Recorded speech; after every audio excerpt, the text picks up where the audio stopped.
Մեր մենթորը Աննա Նավասարդյանն է, ավագ մանկավարժը Վարդուհի Օգունովյան։ Մենք 414 խմբից ենք և ուզում ենք ձեզ ներկայացնենք բարեկենդանի մասին։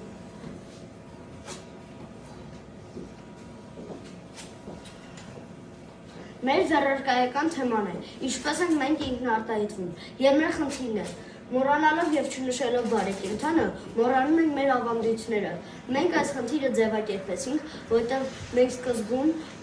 մոտեցել ենք մշակույթի պահպանման վրա, բայց դա շատ լայն էր։ Մենք մոտեցանք ավելի շատ տոների վրա, բայց զգացինք, որ տոներն էին շատ լայն, և մենք կենտրոնացանք հենց բարեկենդանի վրա, որովհետև զգացինք, որ բարեկենդանը գնալով մոռացվում է։ Մենք դա զգացինք, որովհետև դպրոցում երեխաները նշում են բարեկենդանը, իսկ տանը ոչ։ Երբ որ պարզ էր մեր խնդիրը, մենք անցանք մեր հարցերի։ Այդ հարցերի օգնությամբ մենք կարող էինք լուծել մեր խնդիրը, որոնք դուք կարող եք տեսնել այստեղ։ Օգտագործելով մեր հարցերն ու խնդիրը կազմեցինք կենտրոնական գաղափար։ Բարեկենդանը և մյուս հայկական տոները մեր մշակույթը պահպանելու միջոց են։ Օգտագործելով կենտրոնական գաղափարը կազմեցինք ուղղություններ։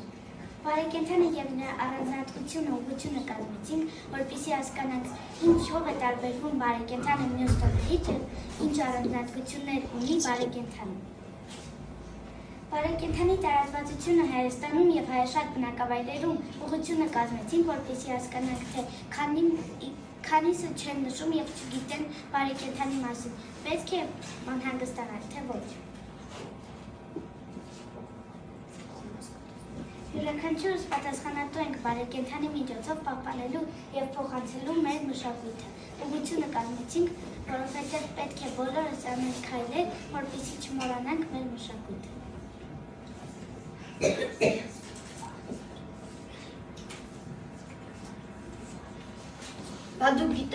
Իսկ դուք գիտեք բարեկենդանի խորհուրդը։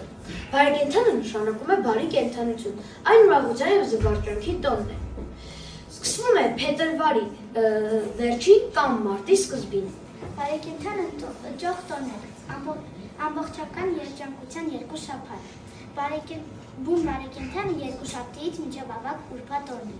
Բարեկենդանին կարելի էր գրեթե ամեն ինչ, բայց ոչ ամենաթանկություն։ Կարելի էր անչափ ուտել և խմել, կարելի էր եկեղեցում ժողովրդական երգեր երգել, կարելի էր քննադատել եկեղեցու օրենքները, կարելի էր թագավորին դատել երկիրը վատ կառավարելու համար, և կարելի էր նաև բեմադրություններով ծաղրել հաշվարկված հարսանիքներ։ Իսկ դուք գիտեք բարեկենդանին ինչ է։ Բարեկենդանյան բոլոր ուտելիքները շատ յուղոտ էին, մարդիկ փորձում էին ճանալ բոլոր յուղոտ ուտելիքները, մսեղենը, կատնեղենը, այդ կերակրատեսակները կարելի ասել վերջն էին բարեկենդան։ Ուտում էին բխբխիկ, փախլավա, խաշ, խաշլամա, փախլավա, խաշ, խորոված, հարիզատ, հանապուր, քալագոշ, պարահատ և գաթա, որպեսզի բարեկենդանյան ուտելիքները վերջանային։ Մարդիկ խմում էին գինի, մածնաթան սխտորով և կանաչեղենով։ Բարեկենդանի խորհուրդներից մեկն էլ չարի և բարու պայքարն է, որը երևում էր բարեկենդանյան խաղերի մեջ։ Այստեղ դատում էին համայնքի անարդար ղեկավարներին, թագավորներին,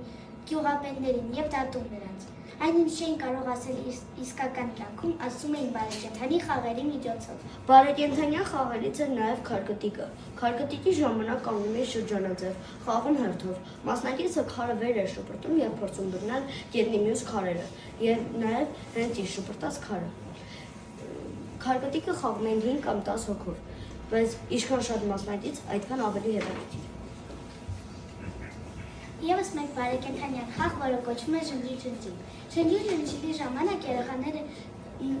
նստում են շրջանաձև խաղավարի հետ։ Խաղավարը պատմում է մի պատմություն, մի քանի բառերի փոխարեն օգտագործելով ժնջի-ժնջի արտահայտությունը։ Երեխաները պետք է գուշակեն, թե ինչ բառեր են թաքնված ժնջի-ժնջի արտահայտության հետևում, և վերջում ստացվում էր ծիծաղելի հումորային խաղ։ Օրինակ, մենք հիմա ներկայացնում ենք մեր Ժնջիր-Ժնջիլը։ Կարող եք գուշակել, թե ինչ բառեր են թարգմանված Ժնջիր-Ժնջիլի հետևում։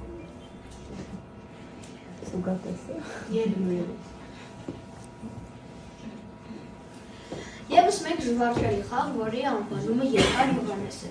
Երկար Հովհաննեսի ժամանակ կային երկու հերոսներ՝ Պատանեսը և Հովհաննեսը։ Պատանեսը փոքր երեխան համոզում է, որ պապը Հովհաննեսը զիջի իր տեղը իրեն։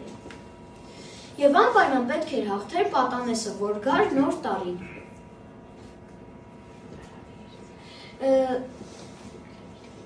Հրավիրում ենք բոլոր ծնողներին խաղալ այս խաղը, ցանկացողներին։ Իսկ դուք գիտեք բարեկենդանի ջնակը։ Բարեկենդանին հագնում են գունավոր տարազներ, որոնք դուք կարող եք տեսնել մեր վրա։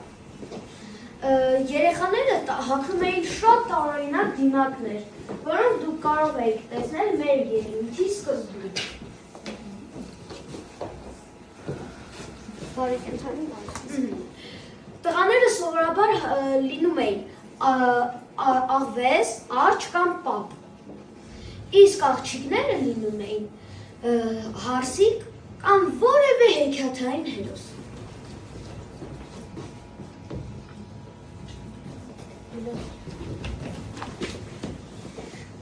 Մենք կազմեցինք հարցեր և հարցրեցինք 56 հոգու, որոնցից շատը պատասխանեց, որ չի նշում դպրոցում չհաշված իր տանը բարեկենդանը, և մենք սկսեցինք մտածել, թե ինչ անենք, որպեսզի այն տարածենք։ Մենք այս հարցումը կատարեցինք, որպեսզի պարզենք Հայաստանում և հայաշատ բնակավայրերում քանիսն են նշում բարեկենդանը և քանիսը չեն նշում, և մեր արդյունքներն 10%-ը նշում է բարեկենդանը, որը մեզ շատ ուրախացրեց։ 30%-ը բարեկենդանը նշում է շատ հազվադեպ տարին, 2 տարին մեկ։ Իսկ 60%-ը չի նշում բարեկենդանը, դա շատ մտահոգիչ արդյունք է։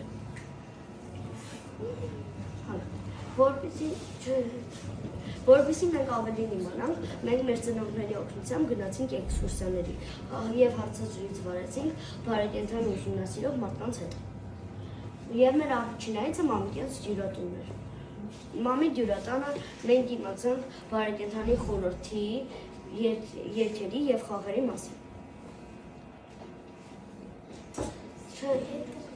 Նաև մենք այցելեցինք Լուսիկ Ագուլեցուտուն թանգարան։ Լուսիկ Ագուլեցուտուն թանգարանում մենք սարքեցինք դիմակներ, որոնք դուք կարող եք տեսնել։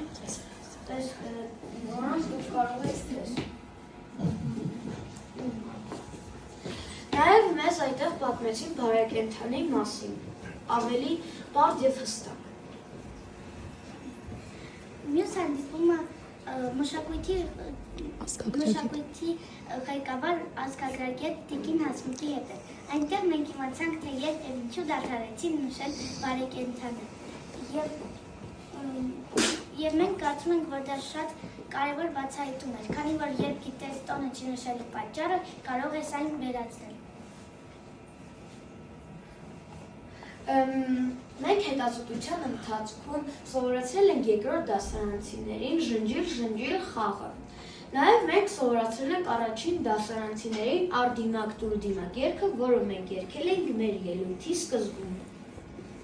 Երկրորդների համար կազմակերպել ենք, առաջինների համար կազմակերպել ենք Վիկտորինը և խաղացել ենք Երկար Հովհաննես խաղը։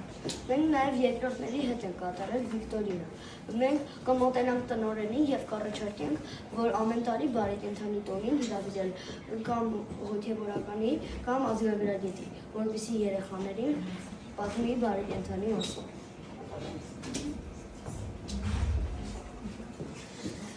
Նաև մենք սարքեցինք բուկլետներ և գրքույկներ։ Բուկլետներն այսպիսին էին։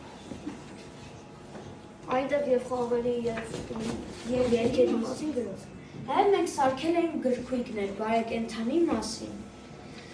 որը արդեն նվիրել ենք գրադարանին։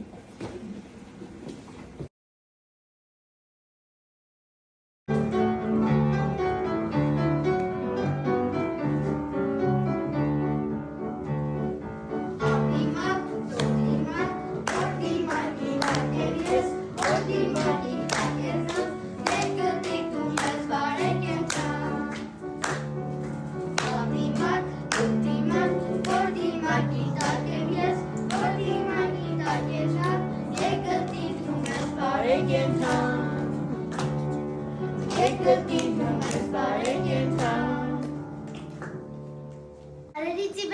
հետ